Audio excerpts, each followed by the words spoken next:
ណាជៀសវាងនៅក្នុងការប្រើប្រាស់ពាក្យពេចន៍អសរោះឬក៏ឆ្លើយគំរោះគំរួយទៅកាន់អតិថិជន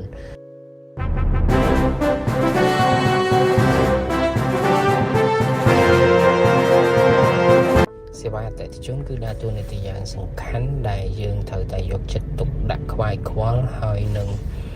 ត្រូវតែព្យាយាមកែតម្រូវហើយនឹងរក្សាវាឲ្យបានល្អដើម្បីឲ្យអាជីវកម្មរបស់យើងគឺដំណើរការទៅដោយរលូននិងទទួលបានលទ្ធផលខ្ពស់ហើយដើម្បីឲ្យសេវាអតិថិជនផងយើងនឹងគឺវាល្អប្រសើរនឹងយើងទាំងអស់គ្នាគប្បីគួរនិងមិនគួរធ្វើរឿងមួយចំនួន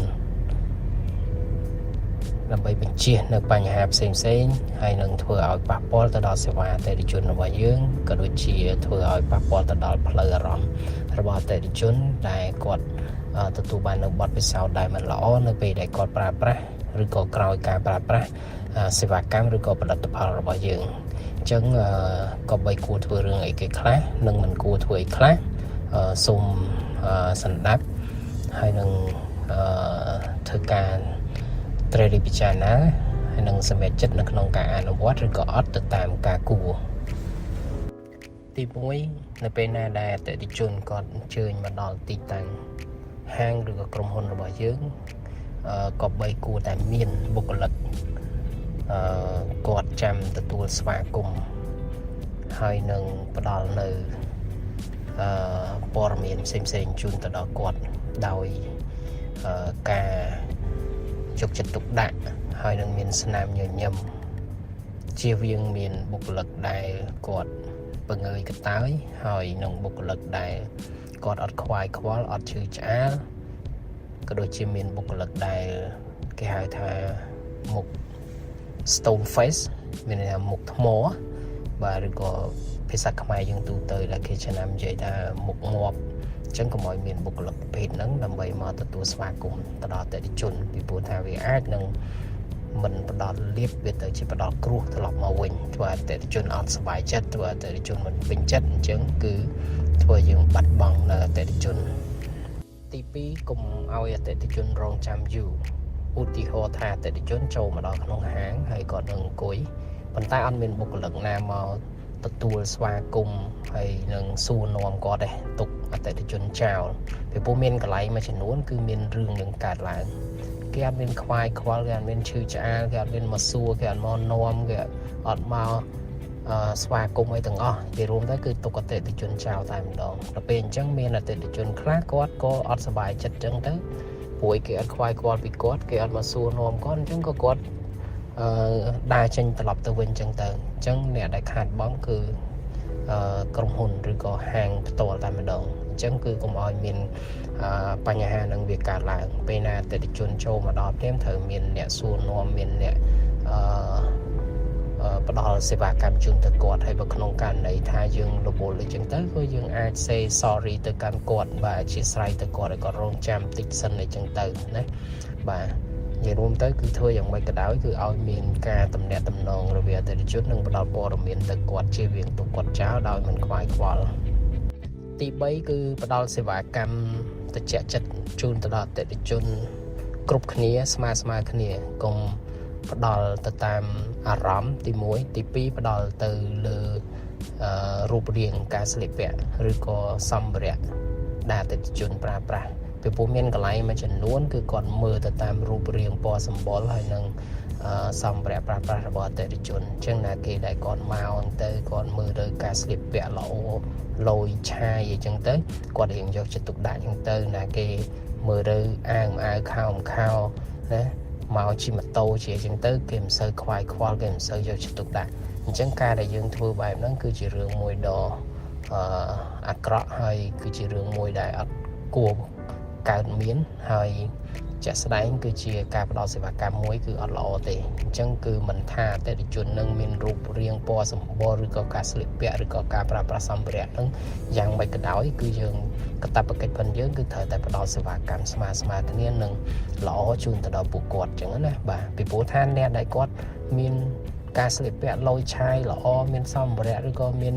យានយន្តជិះទំនើបអីមិនសន្មតថាគាត់មកគាត់ទិញទេហើយអ្នកដែលគាត់ ស្លៀកពាក់អាយអត់ល្អណាជិះកង់ឬក៏ដើរមកហ្នឹងមិនសន្មតថាគាត់អត់ទិញដែរហើយមិនសន្មតថាគាត់អត់លុយដែរអញ្ចឹងវាសិតតែស្ថិតនៅក្នុងដំណាក់កាលមួយយើងអត់ដឹងទាំងអស់គ្នាតើ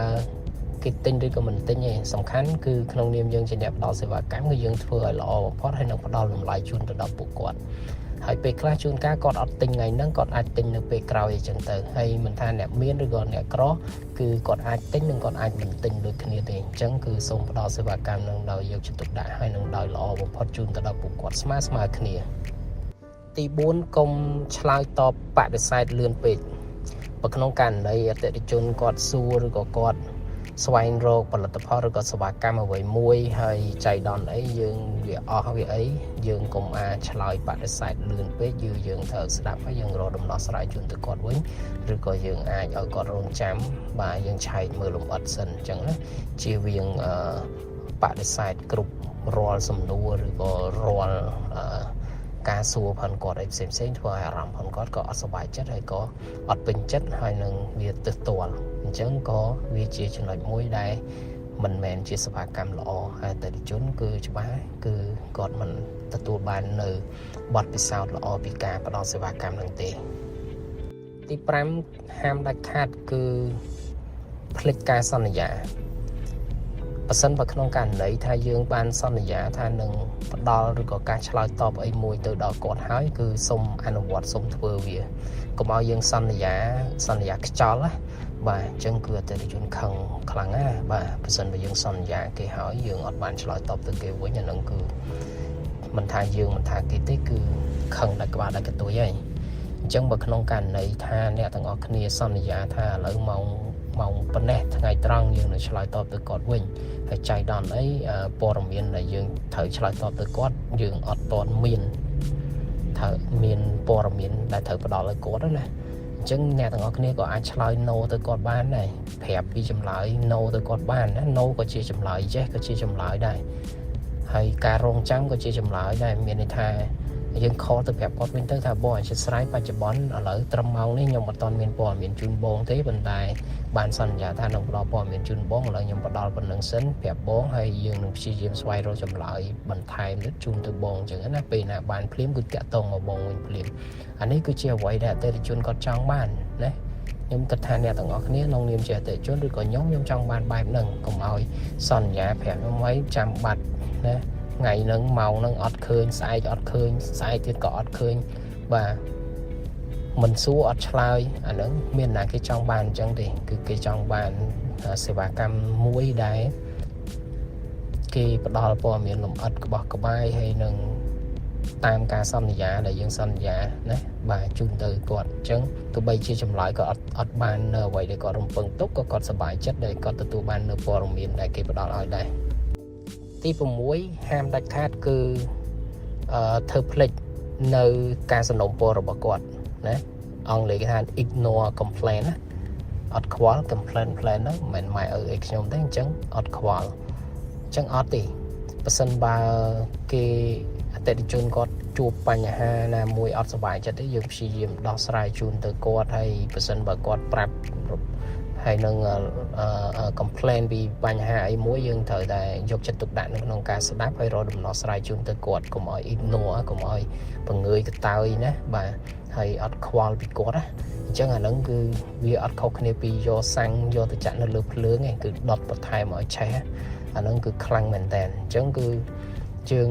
ព្យាយាមស្ដាប់ហើយយើងព្យាយាមដោះស្រាយបញ្ហាហ្នឹងហើយបើក្នុងករណីវាលើសពីដែនសមត្ថកិច្ចរបស់យើងប្រាប់ថ្នាក់លើយើងបន្តទៅបងណាអតិថិជនគាត់មានបញ្ហាចេះឥឡូវខ្ញុំ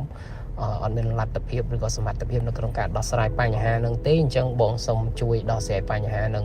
ណាអញ្ចឹងយើងរបាយការណ៍ទៅថ្នាក់លើគាត់ចេះចាត់ចែងនៅក្នុងការដោះស្រាយបន្តហើយជៀសវាងដាច់ខាតគឺត្រូវ ignore បញ្ហាផងគាត់អាហ្នឹងគឺអត់បានទេអញ្ចឹងណាបាទទី7ការប្រើប្រាស់ភាសាហាមប្រើប្រាស់ភាសាអសុរោះឬក៏គំរោះគំរើយទោះបីជាអតិថិជនខ្លះគាត់ការនិយាយស្ដីរបស់គាត់មិនបានល្អក៏ដោយឬក៏ធ្វើឲ្យមានបញ្ហាអីក៏ដោយក៏ការឆ្លើយតបរបស់យើងត្រឡប់ទៅវិញគឺ នៅតែពីរោះពិសាហើយសំរុំថ្លៃថ្នូរហើយមានក្រមសីលធម៌ខ្ពស់ណាជៀសវាងនៅក្នុងការប្រើប្រាស់ពាក្យពេចន៍អសុរោះឬក៏ឆ្លើយគំរោះគំរើយទៅកាន់អតិថិជនអាហ្នឹងគឺវារឹតតែដុតធ្វើឲ្យវាកាន់តែមានកម្ដៅខ្លាំងទៀតហើយនឹងមានបញ្ហាជួនកាលរឿងវាតូចតែអាការនិយាយស្ដីរបស់យើងហ្នឹងវាធ្វើឲ្យមានបញ្ហាកាន់តែធំឡើងអញ្ចឹងហាមដាច់ខាតនៅក្នុងការប្រើប្រាស់ពាក្យពេចន៍ណាមួយដែលមិនសមរម្យទី8ហាមដាច់ខាតគឺកុំឆ្លោះជាមួយនឹងអតិថិជនហាមដាច់ខាតតែម្ដងទោះបីជាអតិថិជនត្រូវក៏ដោយខុសក៏ដោយគឺអត់ត្រូវឆ្លោះជាមួយនឹងអតិថិជនទេបាទមិនមែនមានន័យថាអតិថិជនជាស្ដេចអាចធ្វើអ្វីបានគ្រប់សពបែបយ៉ាងទេប៉ុន្តែវាអត់មានហេតុផលអីត្រូវទៅឆ្លោះជាមួយនឹងគាត់ហើយចង់ឈ្នះចង់ចាញ់ជាមួយនឹងពួកគាត់ទេឧទាហរណ៍ថ្ងៃហ្នឹងអ្នកទាំងអស់គ្នាឆ្លោះឈ្នះគាត់សួរថាបានអីត្រឡប់មកវិញអ្នកទាំងអស់គ្នានឹងបាត់អតិថិជនម្នាក់សម្រាប់គាត់ហើយអ្នកទាំងអស់គ្នាមិនត្រឹមតែអាចនឹងបាត់គាត់ទេគឺអាចនឹងបាត់អ្នកផ្សេងជាច្រើនទៀតដូចជាបងប្អូនកូនក្មួយនឹងអ្នកដែលគាត់ស្គាល់ឬក៏អ្នកខ្លះគេបង្ហោះតាម social media អីចឹងទៀតទៅវាធ្វើឲ្យប៉ះពាល់ហើយណាច្រើនអញ្ចឹងគឺផលប៉ះពាល់នឹងវាច្រើនអញ្ចឹងទេការដោះស្រាយដោយសន្តិវិធីគឺល្អបំផុតហាមដាច់ខាតគឺកុំឆ្លោះជាមួយនឹងអតិថិជនដាច់ខាតតែម្ដងទី9ត្រូវតែយកចិត្តទុកដាក់ស្ដាប់ហើយនឹងផ្ដល់នៅសេវាកម្មក៏ដូចជាផលិតផលឲ្យបានត្រឹមត្រូវជូនដល់អតិថិជនអញ្ចឹងបើក្នុងករណីអ្នកទាំងអស់គ្នាធ្វើការសួរអតិថិជនពីការកំងរបស់គាត់យើងត្រូវតែយកចិត្តទុកដាក់ក្នុងការស្ដាប់ឲ្យបានលម្អិតហ្មត់ចត់ច្បាស់លាស់ហើយបើក្នុងករណីមានការសពិចសពិលសង្ស័យឬក៏អត់ច្បាស់នៅកន្លែងណាមួយគឺត្រូវបញ្ជាក់ជាមួយនឹងគាត់ឡើងមកវិញជៀសវាងយើងអូខេហើយដល់ពេលហើយទៅយកផលិតផលឬក៏ទៅធ្វើសេវាកម្មនឹងឲ្យគាត់គឺខុសពីអ្វីដែលគាត់ចង់បានអញ្ចឹងវាគឺជារឿងមួយដែលមិនល្អទេបាទអញ្ចឹងបើសិនបើសពិចសពិលហើយគឺសួរបញ្ជាក់ទៅកុំឲ្យចង់បានគោទៅចេញកបីចង់បានកបីទៅចេញគោអានោះគឺជារឿងមួយដែលមិនគួរកើតមានហើយនឹងផ្ដល់សេវាកម្មនឹងគឺទៅដល់អតិថិជនទេអញ្ចឹងខាងលើនេះគឺជាចំណុចដែលយើងគប្បីគួរនឹងមិនគួរធ្វើណាបាទមួយចំនួនបាទចាក់ស្ដែងវាមានច្រើនទៀតប៉ុន្តែយើងលើកនៅចំណុចខ្លឹមសំខាន់មួយចំនួនដើម្បីធ្វើការចែករំលែកជូនហើយធ្វើការត្រិះរិះពិចារណាតាមការគួរហើយនឹងដើម្បីយកទៅពង្រឹងក៏ដូចជាអនុវត្តនៅក្នុងអាជីវកម្មក៏ដូចជាស្ថាប័នរបស់អ្នកទាំងអស់គ្នាដើម្បីឲ្យវាមានប្រសិទ្ធភាពកាន់តែខ្ពស់បាទ